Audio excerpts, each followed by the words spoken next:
All right, before I get started, I want to give all the glory and honor to Yahweh, Bahashem, Yahweh Shai, Bahashem, Rakakwarash. Hey, double honors unto my apostles and elders, a great millstone. Peace and safety to all the sincere Akyam that's out here pushing this word in truth and in all sincerity. Shalom. And shalom to you sincere sisters that are out there as well. Back at it again. You know, I'm in transit. It's going to be a quick one. But, you know, as the title of this is roughly quoting Isaiah 14, 1 through 2, that says that the strangers shall cleave unto Israel, you know, and, you know, this is I'll say a meaty scripture that chokes out a lot of unlearned men, because those strangers that are spoken on in Isaiah, the 14th chapter, are Israelites, all right? When you go into 144, I'll praise Yahweh Shem Yahweh Shai. Those strangers that shall cleave, the Israelites. All right. Now, all throughout the scriptures, you know, you have accounts where the Lord is basically binding up the house of Israel. He's healing up the house of Israel. So there's people are waking up. All right. Now, everybody is not going to be on the same level in these times, going towards that salvation, the kingdom. You know, the scriptures speak about the 11th hour, what we say 11th hour Israelites. And you got a lot of men and women and children that are going to be saved, and the Lord is going to show mercy upon, that they never kept the laws on this side. They never exercised the laws. They don't understand any prophecies. All right. When you read Revelation 7 gives us the understanding of that, which is another scripture in which a lot of unlearned Israelites, false teachers, break down incorrectly. Revelation the 7th chapter, which goes hand in hand with Isaiah the 14th chapter. All right. What does it say? That the sealing the servants of the Lord in their foreheads, right? 12,000 out of each tribe of Israel, out of Judah, Benjamin, Levi, Ephraim, Gad, all the 12 tribes making up the 144,000. Then you get to Revelation 7 and 9, and it says, and lo, in that great multitude, which no man could number. All right, that's the multitude that shall be saved, which are Israelites as well. Okay, but they're going to cleave. Every one of those that shall be saved in that great multitude in Revelation 7 and 9, they're not going to have the understanding that the prophets have, or the teachers that the men that have been teaching have, because those that are the 12,000, the elect, are the servants. See, the 144,000 is the elect of the elect of the elect. If you really want to say it like that, really is the elect of the elect of the elect. Because Israel, mine elect, Isaiah the 45th chapter, Israel as a whole, the nation of Israel is the elect. The whole nation. That's why there's no squeezing other nations in. Now, that great multitude, which John, when you read in this book of Revelation, John didn't recognize the elect, because the elect going to come looking like all nations. Meaning, let me make sure you understand my words carefully there. Israelites will come out of all nations looking like all the other nations, speaking like the other nations, because the Lord scattered us through the four corners of the earth. That's the strangers. Okay? And they're cleaving. You could see the cleaving. I've been doing lessons on this in the spirit, but really you could start to see these people are flowing onto us. I give you an example what kind of inspired this lesson in the spirit, right? So I drop my child off at the bus stop, right? And there's some other little boys out there, right? It's kids. So these two little boys, they be rowdy at the bus, right? So at first I was like, man, look at these. I'm like, man, what the fuck, man? You know, in a sense, I was kind of like, you know, lack of a better terms, pissed off or disturbed, because, you know, in my opinion, I'm not gonna say the only way, but I push a more solemn mind frame on my child in the morning. Like, hey man, listen, you're going to school, you know, have your head on right, get your mind right, concentrate on what you're going to do. Make sure you got, you know, that's how I operate. You know, the morning is serious. You got to set the tone. So when I see these children playing, it just bothers me in a sense of like, man, what the fuck? Like, who is you know, where is this, you know? So I'm just in that spirit. Fast forward, you know, the next day they at my door, knocking on the door, asking if he could come outside and play, because they see us outside working out. Like, we be doing push-ups, sit-ups, basically calisthenics. So they see us from their windows, so they came outside. So it's just one of those things where the Lord is making men, women, children. I'm not making this any more than just simply, it's an experience and an example in the spirit of how really we are the light. We're the light. All right? Through the spirit and power of Yahweh Shemi Awashai, we're the light. People don't flow on people like the way they flow on us. Believe that. See, as much as you people on the internet, you try to hate us, but in the world, these people love us, man. We get real love and just as much as we get real hate. That's how you know it's the truth. A lot of you people, I'm just saying that in the spirit because it's all about flow. Matthew the 5th chapter, the Lord said that Israel is a city set upon a hill. We Israelites that are waking up, that are teaching, we represent that light. We're the light that is set up while Yahweh Shemi Awashai, until Yahweh sends his son Yahweh Shai back with that glory, which is that brightness. He cometh back with his brightness of his coming, that brightness, which is gonna, you get what I'm saying? We're already a light. We're shining. Those that are offended by the light, they're gonna leave us alone. They're gonna talk their shit. They're gonna scoff. They're gonna scorn. They might try to put hands on you, whatever, man. But those that are drawn to it, they're gonna be drawn. They're gonna wanna understand it. They're gonna wanna see what is going on over here, because we different. We're nothing alike. All right, Romans the 9th chapter. There's a major difference between the Israel of the flesh, which is the Negro, you just a basic Negro, like Latino, Native American, Israelite foreigner scattered around the world, you know what I mean? And then there's the Israel of the spirit, which is a totally different, animal, beast. It's a totally different creature. Of the same, it's a more advanced creature. That's the elect. That's the Israel of the spirit. And see, as this place gets darker and dimmer, the Lord, that's that chess move. Isaiah the 60th chapter. Isaiah the 60th chapter says that arise and shine, for your glory has come.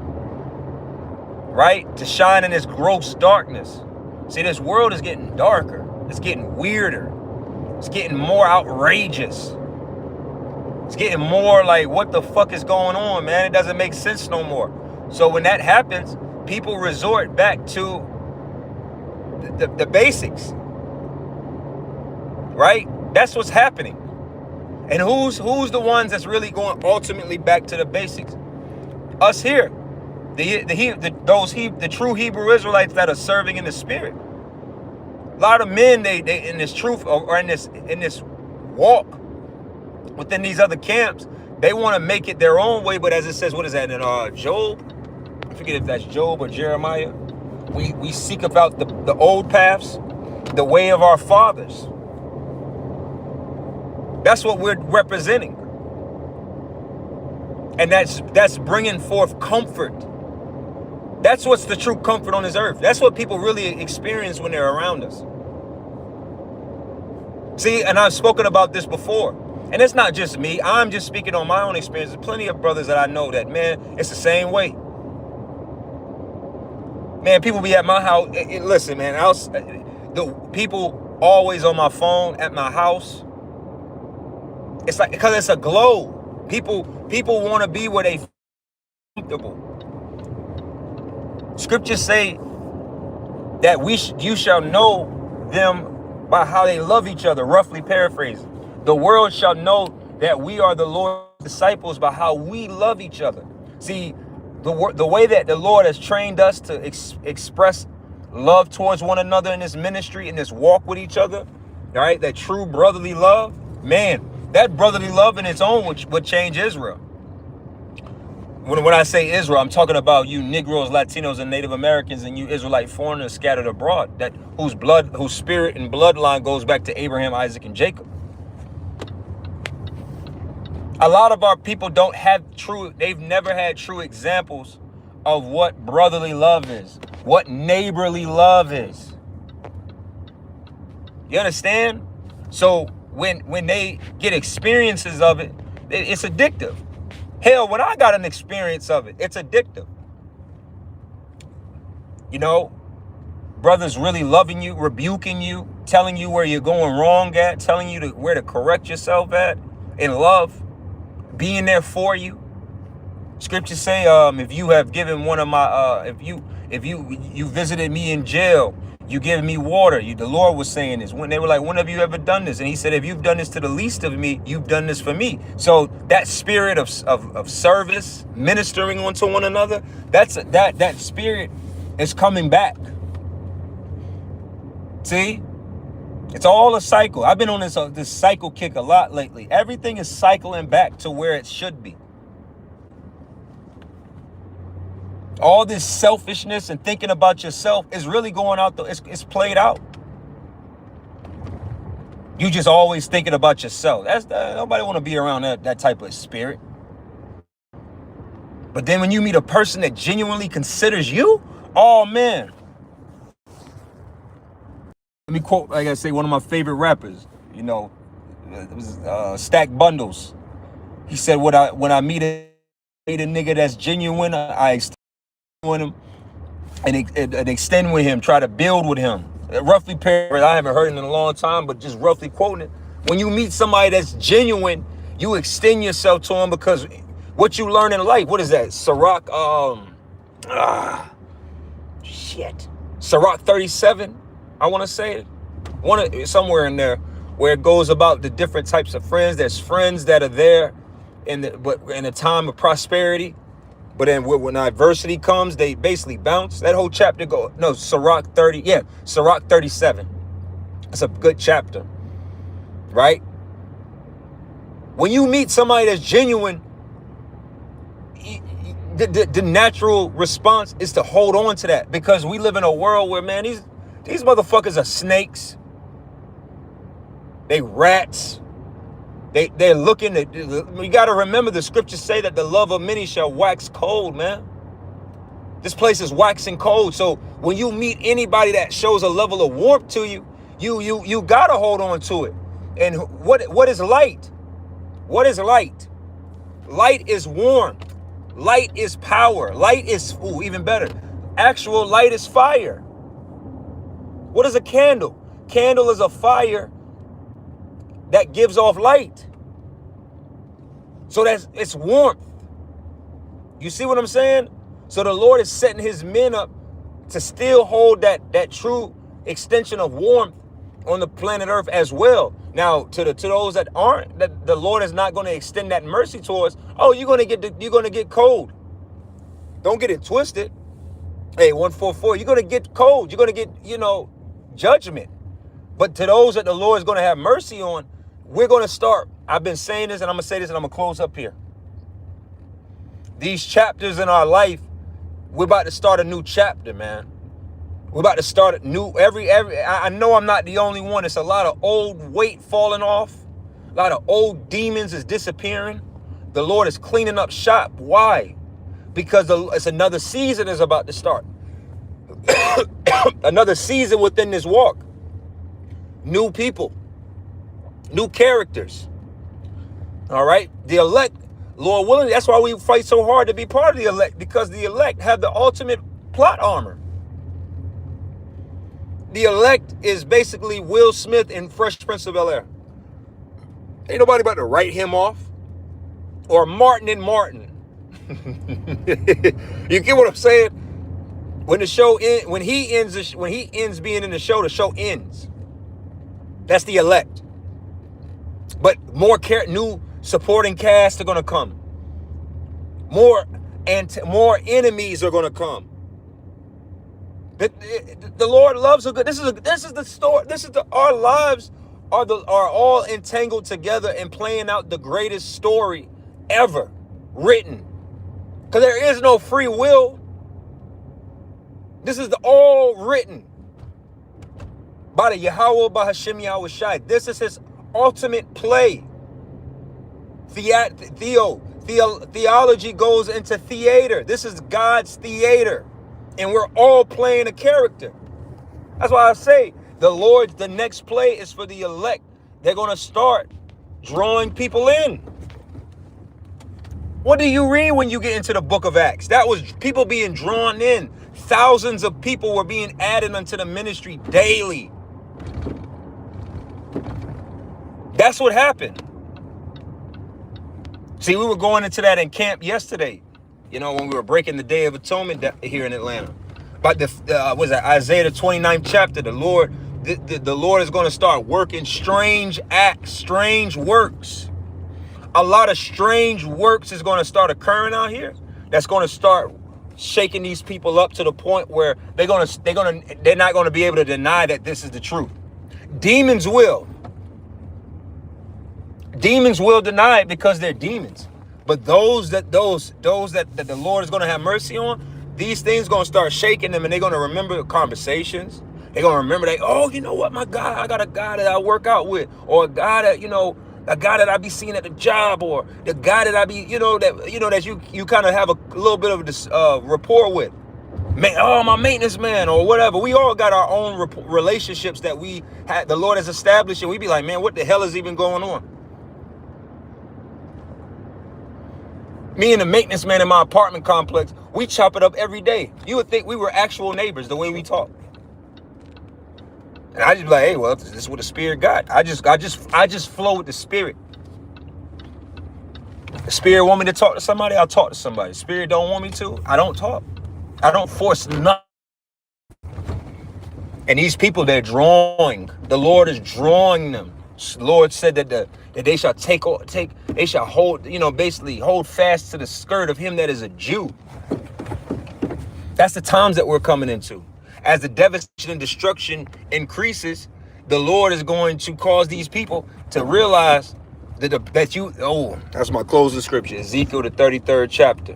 And then ye shall know that a prophet have been amongst you. Then ye shall know that a prophet have been amongst you. That's where we're at, man. So with that, I'm going to close this up. I want to give all the glory and honor to Yahweh, Bahashem, Yahweh Shai, Bahashem, Rakah Quadash. Double honors unto my great millstone. Peace and safety to all the Sasakium that's out here pushing this word and truth. And in